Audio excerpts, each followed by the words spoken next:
I'm Lance, and I went to Ecuador 10 years ago with my wife, Susan, and TJ, and my 2 older sons.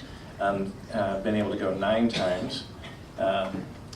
And I have to say, it's interesting how God brings things to mind. I think one thing that, there's 2 things that hit me this year. One was kind of one of those things you learn on the side. And as myself as a man, also as an American, I think a lot of people can relate to it.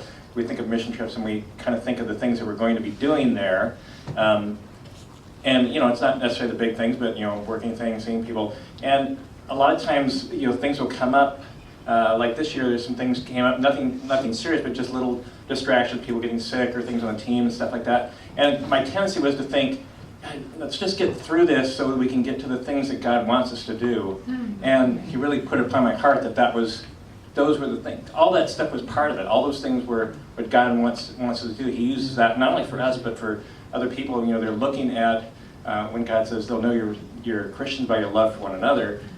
They're looking at how I react to how the team loves one another, how we love the other Christians that we're working with that are from Ecuador and all those things. But they see those interactions, they see those things happening on the side that sometimes we think of as, let's just get through this so we can do the real things.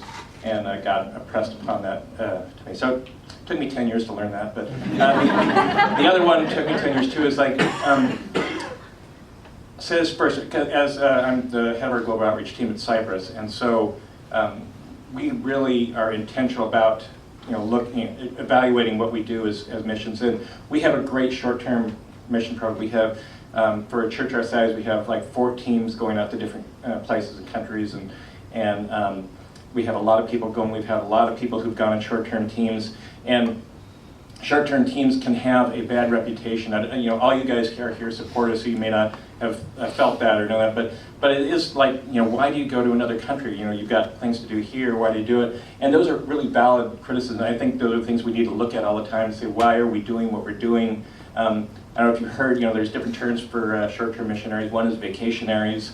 And people see it as, why am I helping pay for your vacation? I mean, so those are really valid. We take those seriously. And I'll tell you one thing that hit me 10 years ago when I went, where we got to go to this village, and the cool thing is we met a lot of the people that were working with us here 10 years later. A lot of this village went to Tueno.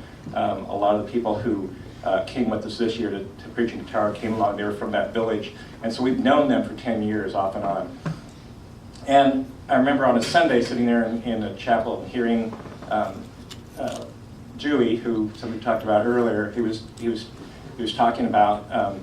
He was preaching and talking, and I didn't understand. I got some of the translation, but most of it just thinking, "This is so awesome." Here, when you're a Christian, sometimes you feel like, "Am I Christian because it's an American thing to do? Is it, you know, does it appeal to me because, you know, we have American values and whatever?" But here's somebody who lives in a completely different society, completely different, and it was really encouraging my faith to know that what he believed, who he believed in, was the same, and so that struck me, and that was kind of one of the things that really started giving me a heart for missions.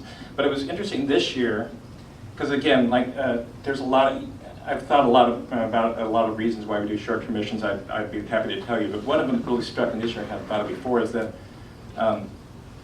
we do the same thing for them. When we go down there, it's encouraging for their faith to see, here's people from a completely different culture, they worship the same God, and it's encouraging to them, but they don't have that opportunity to travel here.